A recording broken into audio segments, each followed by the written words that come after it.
ನೋಡಿ ನಾನಿವತ್ತೊಂದು ಪಾಲಕ್ ಸೊಪ್ಪು ಮತ್ತು ಕೊತ್ತಂಬರಿ ಸೊಪ್ಪು ಹಾಕಿ ಒಂದು ಚಿಕನ್ ರೆಸಿಪಿ ಇಟ್ಕೊಂಡು ಬಂದಿದ್ದೇನೆ. ಒಳ್ಳೆಯದಾಗ್ತದೆ ರೆಸಿಪಿ.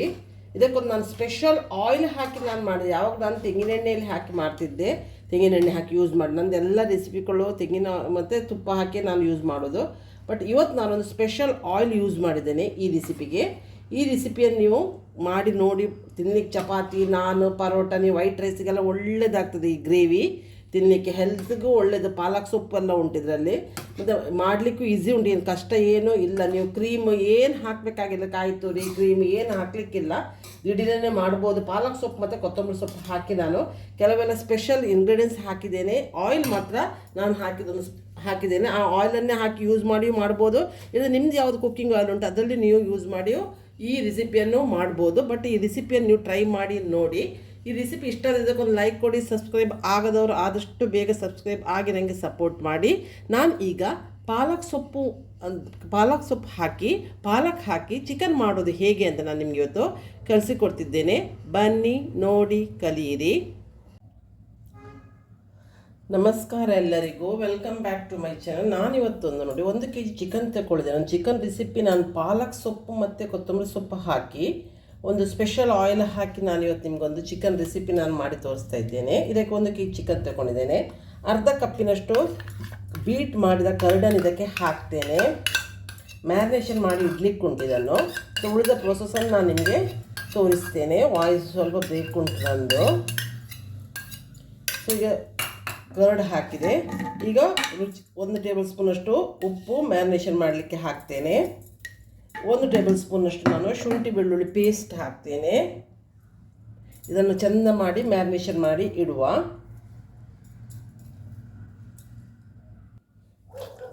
ಇದು ಚೆಂದ ಮಾಡಿ ಮಿಕ್ಸ್ ಮಾಡುವ.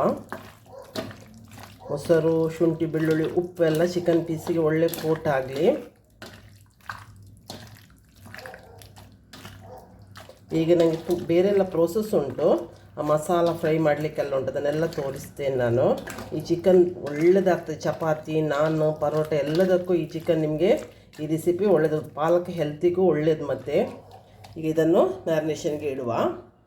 ನಾನಿಲ್ಲೊಂದು ಪ್ಯಾನ್ ಇಟ್ಟಿದ್ದೇನೆ, ಒಂದು ಬಾಣಲೆ ಇಟ್ಟಿದ್ದೇನೆ. ಇದರದಕ್ಕೊಂದೊಂದು 3 ಟೇಬಲ್ ಸ್ಪೂನ್ ನಾನಿದು ಸಾಸಿವೆ ಎಣ್ಣೆ ಹಾಕ್ತಾಯಿದ್ದೆ. ನಾನು ಸ್ಪೆಷಲ್ ಆಯಿಲ್ ನಾನು ಯಾವಾಗಲೂ ತೆಂಗಿನ ಎಣ್ಣೆಯಲ್ಲಿ ಮಾಡ್ತಿದ್ದೆ.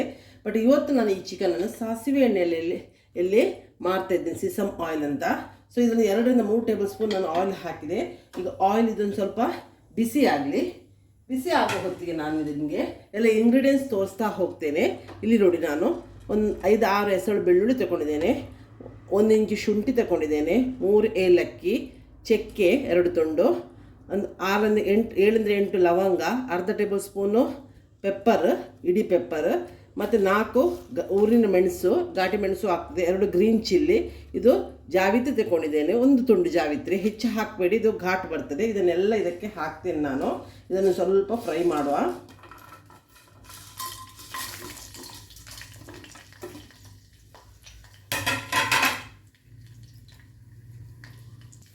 ಇದನ್ನು ಹಸಿ ವಾಸನೆ ಹೋಗಲವರೆಗೆ ಇದನ್ನು ಒಂದು ಸಿಡಿ ತೆಗೆದು ಅಲ್ಲಿವರೆಗೆ ನಾವು ಇದನ್ನು ಫ್ರೈ ಮಾಡುವ.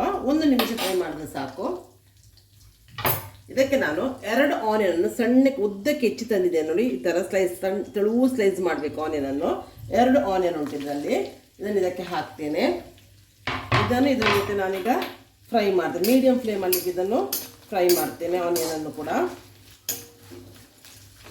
ಈ ಆಯಿಲನ್ನು ಸ್ವಲ್ಪ ಮಾಡಿ ನೋಡಿ, ಒಳ್ಳೆಯದಾಗ್ತದೆ. ಸೊಪ್ಪು ಎಲ್ಲ ಇದರ್ತದೆ, ಡೈಜೆಷನ್ಗೆ ಸಾಸಿವೆ ಎಣ್ಣೆ ಒಳ್ಳೆಯದಾಗ್ತದೆ. ನಿಮಗೆ ಸ್ಮೆಲ್ ಏನು ಬರೋದಿಲ್ಲ. ನಾನು ಯಾವಾಗಲೂ 99% ನಾನು ಯಾವಾಗಲೂ ನಮ್ಮ ಊರಿದ್ದು ಕೋಕೋನಟ್ ಆಯಿಲನ್ನು ಯೂಸ್ ಮಾಡ್ತಿದ್ದೆ. ಇವತ್ತು ಮಾತ್ರ ನಾನು ಕೆಲವೊಮ್ಮೆ ಈಗ ಪನ್ನೀರಿದ್ದು ನಾನು ದಮ್ ಬಿರಿಯಾನಿ ಎಲ್ಲ ಮಾಡುವಾಗ ಸ್ವಲ್ಪ ಸಾಸಿವೆ ಎಣ್ಣೆ ಮ್ಯಾರಿನೇಷನ್ ಮಾಡಿ ಪನ್ನೀರ್ ಇಟ್ಟರೆ ಒಳ್ಳೆಯದಾಗ್ತದೆ. ಸೊ ಅದಕ್ಕೆ ನಾನು ಯೂಸ್ ಮಾಡ್ತೀನಿ ಸಾಸಿವೆ ಎಣ್ಣೆಯನ್ನೆಲ್ಲ ಕೆಲವು ಇದಕ್ಕೆ. ಈ ಥರ ಒಂದು ಚಿಕನಿಗೆ ನಾನು ಮಾಡ್ತೇನೆ. ಅದಕ್ಕಾಗಿ ಇದನ್ನು ನಾನು ಇವತ್ತು ನಿಮಗೆ ರೆಸಿಪಿ ಶೇರ್ ಮಾಡಿದ್ದೇನೆ. ಆಯಿಲ್ ನಿಮಗೆ ಸಾಸಿವೆ ಎಣ್ಣೆ ಇರಲಿಲ್ಲ ಪುನಃ ಅದಕ್ಕಾಗಿ ತರಬೇಕಂತಿಲ್ಲ.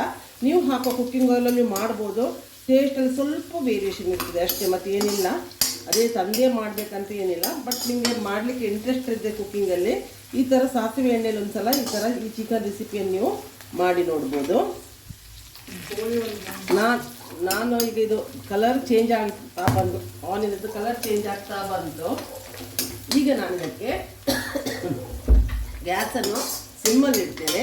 ಇಲ್ಲಿ ನಾನು ಒಂದು ಕಟ್ಟು ಪಾಲಕ್ ಸೊಪ್ಪನ್ನು ತೊಳೆದು ತಂದಿದ್ದೀನಿ. ಇದಕ್ಕೆ ನೀವು ಕಟ್ ಮಾಡಬೇಕಾಗಿ ಏನಿಲ್ಲ, ಈ ಥರ ಇಡೀ ದಂಟು ಸಹಿತ ಬೇರೊಂದು ತೆಗೆದು ಸಾಕು.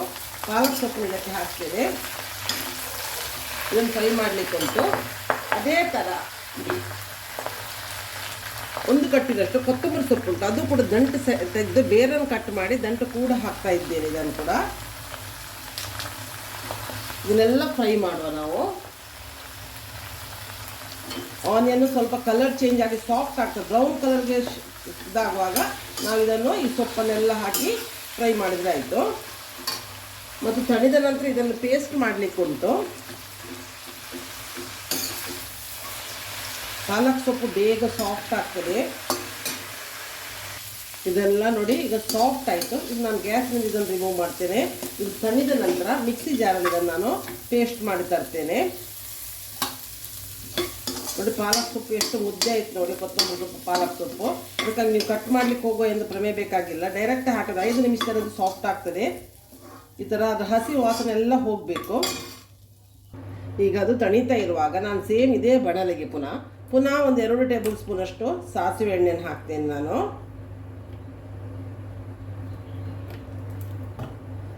ಎಣ್ಣೆ ಕಾದ ಕೂಡಲೇ ನಾನು ಯಾವಾಗಲೂ ಹೇಳ್ತೇನೆ, ನನ್ನ ಫೇವ್ರೇಟ್ ಅಂತ ಹೇಳ್ತೇನಲ್ಲ, 1 ಟೇಬಲ್ ಸ್ಪೂನ್ ಅಷ್ಟು ಜೀರಾ ಹಾಕ್ತೇನೆ.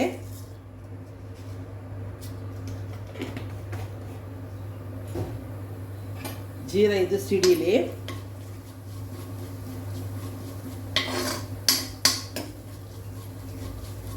ನಾನೆಲ್ಲ ರೆಸಿಪಿ ಹಾಕ್ತಾ ಇರ್ತೇನೆ, ಸಾರಿ ಕುಚ್ಚು ವಿಡಿಯೋನ ಹಾಕ್ತಾ ಇರ್ತೇನೆ. ನಿಮಗೆ ಹೇಗೆ ಆಗ್ತದೆ ಯಾರು ಕಮೆಂಟ್ಸ್ ಬಾಕ್ಸಲ್ಲಿ ಹೇಳೋದಿಲ್ಲ. ಎಲ್ಲರೂ ಶೇರ್ ಮಾಡಿಕೊಂಡು ಅಡುಗೆ ಮಾಡ್ತಾರೆ. ಕೆಲವರು ಅಡುಗೆ ಮಾಡಿ ನನಗೆ ವಾಟ್ಸಪ್ಪಲ್ಲಿ ಕಳಿಸ್ತಾರೆ. ಬಟ್ ಅದನ್ನೇ ನೀವು ಯೂಟ್ಯೂಬಲ್ಲಿ ಕಮೆಂಟ್ಸ್ ಮುಖಾಂತರ ಹಾಕಿದರೆ ಬೇರೆಯವರಿಗೆ 4 ಜನಕ್ಕೆ ತಿಳಿದು ಅವರು 4 ಜನ ಜಾಸ್ತಿ ಜನ ನೋಡ್ತಾರೆ ಏನಂತ ನನಗೆ ಭಾವಿಸ್ತದೆ. ನೀವು ವಾಟ್ಸಪ್ಪಲ್ಲಿ ಮೆಸೇಜ್ ಮಾಡೋದಕ್ಕಿಂತ ಅದು ನನಗೆ ಮಾತ್ರ ಪರ್ಸನಲಿ ಗೊತ್ತಾಗ್ತದೆ. ಬೇರೆಯವರು ತಿಳಿದು ಬೇರೆಯವರು ಆ ವಿಡಿಯೋ ರೆಸಿಪಿಯನ್ನು ಟ್ರೈ ಮಾಡಿದರೆ ಪುನಃ 4 ಜನರಿಗೆ ಜಾಸ್ತಿ ಹೋಗ್ಬೋದು ಅಂತ ಆಗ್ತದೆ. ಯಾಕೆ ಹಾಗೆ ವಾಟ್ಸಪ್ಪಲ್ಲಿ ನನಗೆ ಕಮೆಂಟ್ಸ್ ಹಾಕ್ತಾರೆ ನನಗೆ ಗೊತ್ತಿಲ್ಲ.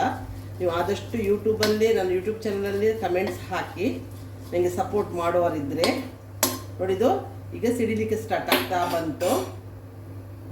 ಜೀರಿಗೆ ಸಿಡಿಲಿಕ್ಕೆ ಸ್ಟಾರ್ಟ್ ಆಯಿತು. ಇಲ್ಲಿ 1 ಆನಿಯನನ್ನು ಸಣ್ಣಕ್ಕೆ ಹೆಚ್ಚಿ ತಂದಿದ್ದೇನೆ, ಅದನ್ನು ಹಾಕ್ತೀನಿ ಇದಕ್ಕೆ. ಇದೀಗ ಆನಿಯನ್ ಬ್ರೌನ್ ಕಲರ್ ಆಗೋವರೆಗೆ ನಾವು ಫ್ರೈ ಮಾಡುವ. ಇದೀಗ ತಣಿದಾಯಿತು. ನಾನು ಮಿಕ್ಸಿ ಜಾರಿಗೆ ಹಾಕಿ ಇದನ್ನು ಪೇಸ್ಟ್ ಮಾಡಿ ತರ್ತೇನೆ. ಒಂದು 1/4 ಲೋಟಷ್ಟು ನೀರು ಹಾಕ್ತೇನೆ ನಾನು ಇದಕ್ಕೆ. ಗ್ರೈಂಡ್ ಆಗಲಿಕ್ಕೆ ಎಷ್ಟು ಬೇಕು ಅಷ್ಟು ನೀರು ಹಾಕಿ ನಾನು ಮಿಕ್ಸಿ ಜಾರಲ್ಲಿ ನುಣ್ಣಗೆ ಅರ್ದು ತರ್ತೇನೆ. ಈಗ ಪೇಸ್ಟ್ ಇದನ್ನು ಆಗ ಫ್ರೈ ಮಾಡಿದ ಮಸಾಲವನ್ನು. ಆನಿಯನ್ ಫ್ರೈ ಆಗ್ತಾ ಉಂಟು ನೋಡಿ. ಇಲ್ಲಿ ನಾನು ಇದು ನುಣ್ಣಗೆ ಅರ್ದು ತಂದಿದ್ದೇನೆ ಪೇಸ್ಟ್. ಇದನ್ನು ಬದಿಗಿಡುವ. ಈಗ ಈ ಆನಿಯನ್ಗೆ ನೋಡಿ ಕಲರ್ ಚೇಂಜ್ ಆಗಿ ಬ್ರೌನ್ ಆಯ್ತಿದೆ ಆನಿಯನ್. ಈಗ ನಾನು ಮ್ಯಾರಿನೇಷನ್ ಮಾಡಿದ ಚಿಕನನ್ನು ಹಾಕ್ತೇನೆ ಇದಕ್ಕೆ.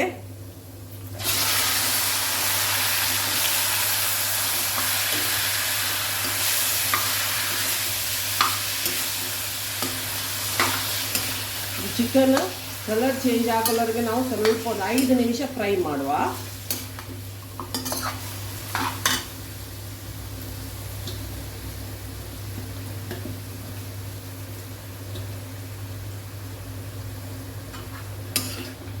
ಗ್ಯಾಸ್ ಮೀಡಿಯಂ ಫ್ಲೇಮಲ್ಲೇ ಉಂಟು.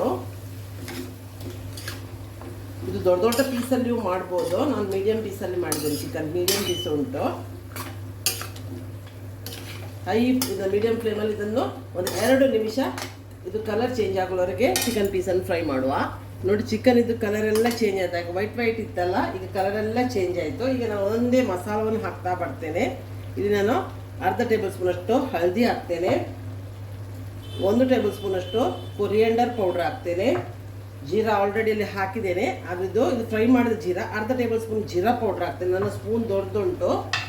ಈಗ ಇಲ್ಲಿ ನಾನಿಲ್ಲಿ ಕಲರ್ ಬರಲಿಕ್ಕಂತಾಗಿ ಇದು ಕಾಶ್ಮೀರಿ ರೆಡ್ ಚಿಲ್ಲಿ ಪೌಡರ್ ಒಂದು 1.5 ಟೇಬಲ್ ಸ್ಪೂನ್ ಅಷ್ಟು ಕಾಶ್ಮೀರಿ ರೆಡ್ ಚಿಲ್ಲಿ ಪೌಡರ್ ಹಾಕ್ತೇನೆ. ಅದು ಕಲರ್ ಕೊಡ್ತದೆ. ಈ ಗ್ಯಾಸನ್ನು ಸಿಮ್ಮಲ್ಲಿ ಇಡ್ತೇನೆ. ಇದನ್ನು ಮಸಾಲ ಎಲ್ಲ ಚಿಕನ್ಗೆ ಹೊಂದ್ಕೊಂಡು ಫ್ರೈ ಆಗಲಿ. ಮಸಾಲದ ಹಸಿ ವಾಸನೆ ಎಲ್ಲ ಹೋಗಲಿ.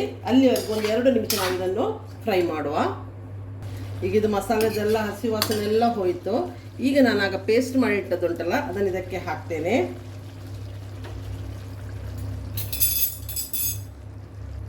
ಇನ್ನು ನಾವು ಗ್ಯಾಸನ್ನು ಸಿಮ್ಮಲ್ಲಿಟ್ಟು ಒಂದು 15 to 20 ಮಿನಿಟ್ಸ್ ಚಿಕನ್ ಒಳ್ಳೆ ಬೇಯೋವರೆಗೆ ನಾವು ಫ್ರೈ ಇದು ಬೇಯಿಸಬೇಕು. ನೀರೇನು ಅದು ಚಿಕನ್ ನೀರಲ್ಲೇ ಇದಾಗ್ತದೆ. ಈ ಪೇಸ್ಟನ್ನು ಒಳ್ಳೆ ರೀತಿಯಲ್ಲಿ ಹಾಕಿ ನಾವು ಫ್ರೈ ಮಾಡುವ. ಫುಲ್ ಇದಕ್ಕೆ ಮಿಕ್ಸ್ ಮಾಡುವ. ಸಿಮ್ಮಲ್ಲಿ ಇಟ್ಟ ಕೂಡಲೇ ಚಿಕನ್ ಎಲ್ಲ ನೀರು ಬಿಡ್ತದೆ ಅದರದ್ದೇ.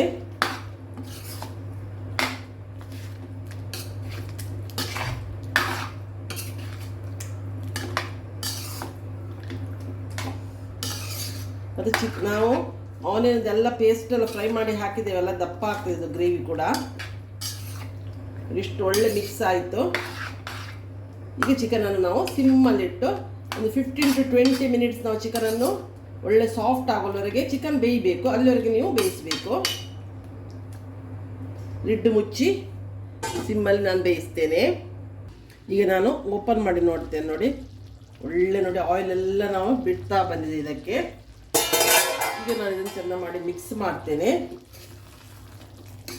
ನೀವು ಗ್ರೇವಿ ದಪ್ಪ ಬೇಕಿದ್ರೆ ತೆಳ್ಳಗೆ ಬೇಕಿದ್ರೆ ಸ್ವಲ್ಪ ನೀರು ಹಾಕ್ಬೋದು. ಬಟ್ ನಾನು ತೆಳ್ಳಗೆ ಮಾಡೋದಿಲ್ಲ. ಚಪಾತಿ ವೈಟ್ ರೈಸ್ಗೆಲ್ಲ ಒಳ್ಳೇದಾಗ್ತದೆ ಈ ಥರದ ಗ್ರೇವಿ ಇದ್ದರೆ.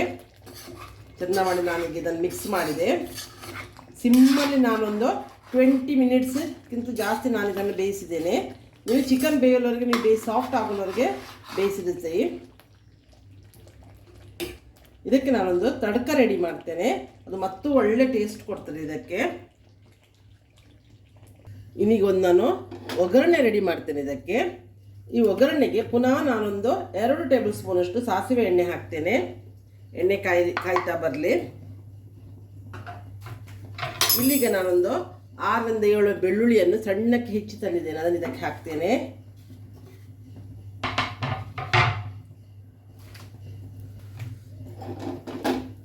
ಬೆಳ್ಳುಳ್ಳಿ ಜಾಸ್ತಿ ಬೇಕಿದ್ದವರು ಇನ್ನೂ ಹಾಕ್ಬೋದು. ಮತ್ತು ಇದು ಈ ಥರ ನೀವೊಂದು ಒಗ್ಗರಣೆ ಕೊಡಿ, ಒಳ್ಳೆಯದಾಗ್ತದೆ. ಅದರ ಟೇಸ್ಟೇ ಬೇರೆ ಮಾಡ್ತದೆ. ಈಗ ನಿಮ್ಮದು ಉಪ್ಪು ಹುಳಿ ಖಾರ ಎಲ್ಲ ನೋಡ್ಕೊಳ್ಳಿ. ಬೇಕಿದ್ದವರು ಈಗ ಒಗ್ಗರಣೆಗೆ ನಿಮಗೆ ಖಾರ ಕಡಿಮೆ ಇದ್ದರೆ ಇಷ್ಟೊತ್ತಿಗೆ ನೀವು ಒಗ್ಗರಣೆಗೆ ನೀವು ಇದನ್ನು ಹಾಕ್ಬೋದು. ಬೆಳ್ಳುಳ್ಳಿ ಏನು ಕಲರ್ ಚೇಂಜ್ ಆಗಬೇಕಾಗಿಲ್ಲ. ಹಸಿ ವಾಸನೆ ಹೋದರೆ ಸಾಕು ಬೆಳ್ಳುಳ್ಳಿದು. ಬೇಕಿದ್ರೆ ಈಗ ಒಂದು ಬ್ಯಾಡಗಿ ಚಿಲ್ಲಿ ಪೌಡ್ರು ಖಾರ ಕಡಿಮೆ ಇದ್ದರೆ ಈ ಟೈಮಲ್ಲಿ ಹಾಕಲಿಕ್ಕೆ ಬರುವಾಗ ನಾವು 1 tablespoon Byadgi chilli powder ಹಾಕಿದ್ರು ಖಾರ ಬ್ಯಾಲೆನ್ಸ್ ಮಾಡಲಿಕ್ಕೆ ಆಗ್ತದೆ ನಿಮಗೆ. ಈಗ ನಾನು 1 ಟೇಬಲ್ ಸ್ಪೂನ್ ಕಸೂರಿ ಮೇಥಿ ಹಾಕ್ತೇನೆ.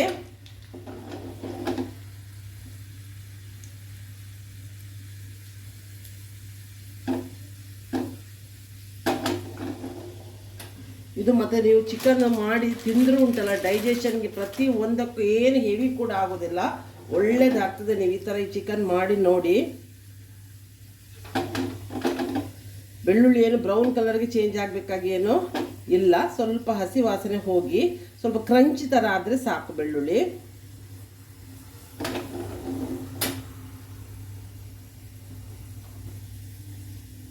ಈಗ ನೋಡಿ ಈ ಇದನ್ನು ಒಗ್ಗರಣೆ ಇದಕ್ಕೆ ಹಾಕ್ತೇನೆ.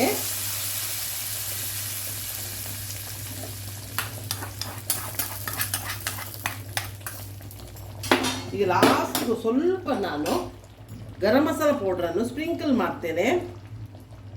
ಒಂದು ಅರ್ಧ ಟೇಬಲ್ ಸ್ಪೂನ್ ಅಷ್ಟು ಜಸ್ಟ್ ಫಾರ್ ಫ್ಲೇವರ್ಗೆ ಮಾತ್ರ ಗರಂ ಮಸಾಲ ಪೌಡರ್ ಸ್ಪ್ರಿಂಕಲ್ ಮಾಡಿ ಮಿಕ್ಸ್ ಮಾಡ್ತೇನೆ.